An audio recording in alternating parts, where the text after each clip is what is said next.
Assalamualaikum warahmatullahi wabarakatuh. Saya Anissa Katrunada, mahasiswa arsitektur Universitas Syahkuala. Kali ini saya akan menjelaskan perancangan kondominium dan pusat perbelanjaan pada Studio Perancangan Arsitektur 5. Diawali dengan konsep desain, site plan dan layout serta sirkulasi bangunan, penjelasan ruang-ruang pada denah, tampak bangunan, struktur, dan juga Nah, yang pertama dari proyek ini yaitu tema dari proyek yang memiliki tema capital investment. Apa itu capital investment? Capital investment adalah sejumlah uang yang harus disediakan untuk pembuatan konstruksi dan mengoperasikan pabrik untuk beberapa waktu. Di sini ada dua cara untuk menaksir besarnya capital investment sebuah pabrik, yaitu pre-design estimate atau taksiran kasar dan firm estimate. Konsep yang nantinya dibuat akan lebih difokuskan pada fungsi bangunan tersebut dengan keadaan alamnya, yaitu penghijauan.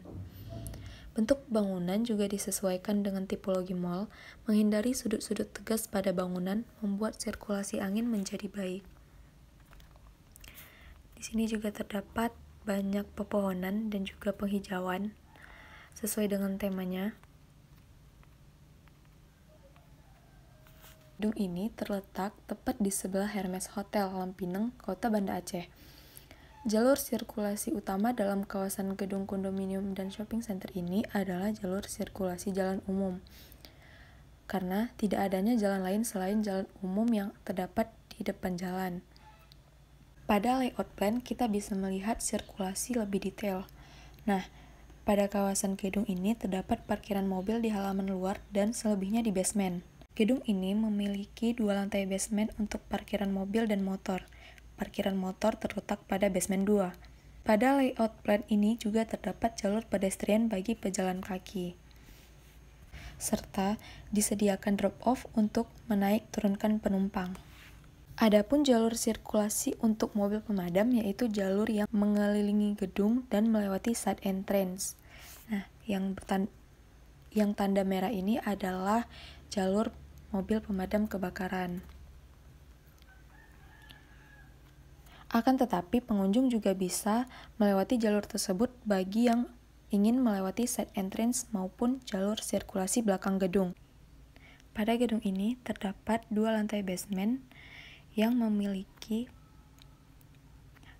lantai pertamanya yaitu parkir mobil, parkir motor, lobi, dan ATM area. Sedangkan yang kedua terdapat parkiran mobil, lobi, dan retail area. Selanjutnya kita masuk kepada denah shopping center lantai 1. Terdapat berbagai retail, tenan, hypermart, musola, atrium, dan smoking room. Di sini main entrance masuk dari jalan utamanya dan terdapat side entrance di bagian samping. Terdapat lift, yaitu 4 lift untuk kondominium dan 2-nya untuk shopping center. Kemudian denah lantai 2 shopping center. Di sini juga terdapat tenan, hypermart, dan juga lebih terbuka void. Kemudian terdapat toilet, retail. Selanjutnya ada denah lantai 3 shopping center. Terdapat ruang kids play zone, toilet, void, service area, dan lantai 3 ini adalah area food court. Sama seperti lantai 2, terdapat void, 2 void di bagian tengahnya, dan lift serta eskalator. Lantai 4 shopping center ini memiliki bioskop area yang denahnya juga sama seperti lantai 1, 2, dan 3. Kemudian di sini saya akan menjelaskan denah lantai 5 pada shopping center dan kondominium ini. Bangunan utamanya yaitu lobi kondominium. Nah, yang ini terdapat manajer room, lift kondominium, dan juga tangga darurat, serta area pendukung yaitu greenery roof, yaitu taman-taman kondominium, dan juga kolam renang bagi pengguna kondominium. Nah, setelah lobi kondominium tadi, kondominium ini juga terdapat fit station plan, yaitu gym studio 1, 2, yoga studio, spa, dan service area. Serta juga terdapat lobby untuk fit station plan ini. Dan pada kondominium ini terdapat 3 tipe kamar. Yang pertama yaitu tipe 1 kamar. Ini. Nah, terdapat 1 kamar tidur, WC, dapur, ruang keluarga ataupun ruang tamu, dan juga terdapat balkon di luarnya. Kemudian ada tipe 2 kamar. Pembedanya adalah tipe 2 kamar ini terdapat 2 kamar tidur, sedangkan yang 1 kamar ini terdapat 1 kamar tidur. Dan juga pada kondominium ini terdapat tipe 3 kamar, yaitu memiliki fasilitas 3 kamar tidur, 2 kamar mandi, ruang tamu, dapur dan ruang makan, serta ruang kerja. Dan yang terakhir pada denah ini adalah rooftop cafe yang terletak paling atas kondominium. Di sini juga terdapat dapur kotornya dan terdapat minibar serta toilet. Nah, untuk tampak depan bangunan ini memiliki fasad dengan secondary skin yang ini, di mana pada tampak depan terdapat banyak jendela sehingga cahaya yang masuk ke dalam bangunan tidak terlalu panas karena adanya secondary skin. Nah, di sini juga terdapat secondary skin. Pada tampak juga terlihat greenery roof pada shopping center. Sama halnya seperti tampak depan, tampak samping juga memiliki secondary skin. Adapun konsep antisipasi terhadap sinar matahari yang mengenai bangunan-bangunan, yaitu menggunakan tumbuhan sebagai buffer bagi cahaya matahari yang menembus bangunan. Nah, di sini juga terdapat tumbuhan yang menjadi buffer, sehingga ketika sinar matahari yang masuk ke ruangan juga mendapatkan filtrasi dari tanaman yang ada pada fasad bangunan.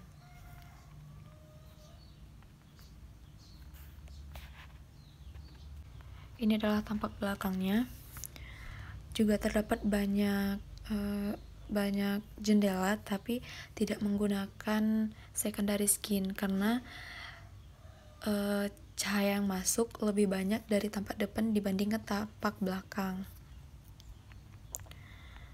Dan juga ini tampak samping kirinya, bukaan lebih banyak dibuat pada sisi timur untuk memasukkan cahaya pagi dan mengurangi bukaan pada bagian barat. Nah, ini adalah contoh perspektif dari bangunan kondominium dan shopping center. Terdapat juga interior dari shopping center, yaitu terdapat retail. Di sini contohnya adalah Fossil.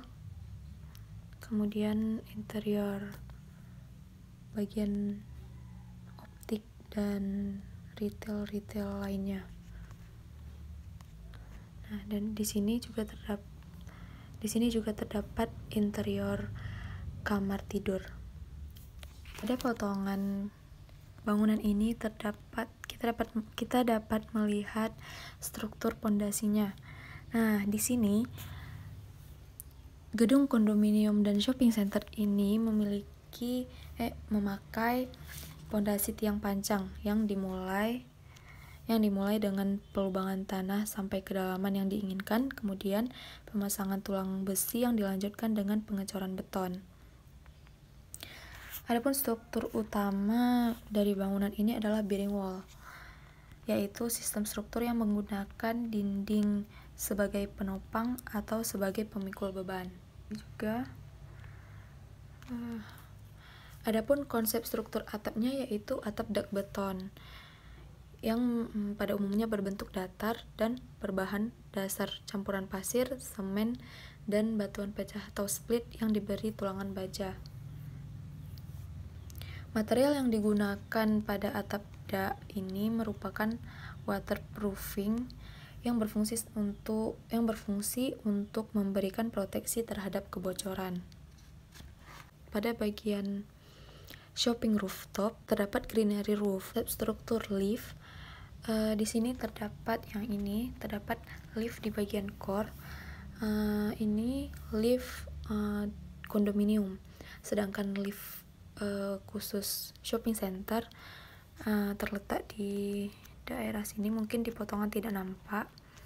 Jadi terdapat 4 lift untuk pengguna kondominium dan 2 lift terdapat untuk pengunjung shopping center. Kencang seperti ini. Ditambah distribusi air bersih, yaitu dari jaringan PDAM menuju meteran air, groundwater, kemudian pompa, roof tank, dan ke titik distribusi air. Seperti ini. Kemudian instalasi limbah cair. Dari limbah cair menuju pipa vertikal, kemudian air hujan, talang menuju bak kontrol, ke sumur resapan, dan pembuangan. Sprinkler terletak pada setiap jalur sirkulasi pada bangunan tersebut. Contohnya pada shopping center terdapat di setiap jalur sirkulasi.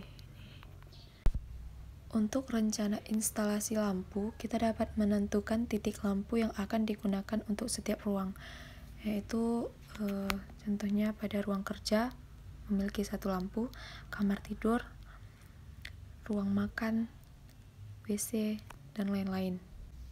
Untuk rencana instalasi AC pada bangunan kondominium, di bagian kamarnya memakai tipe split wall.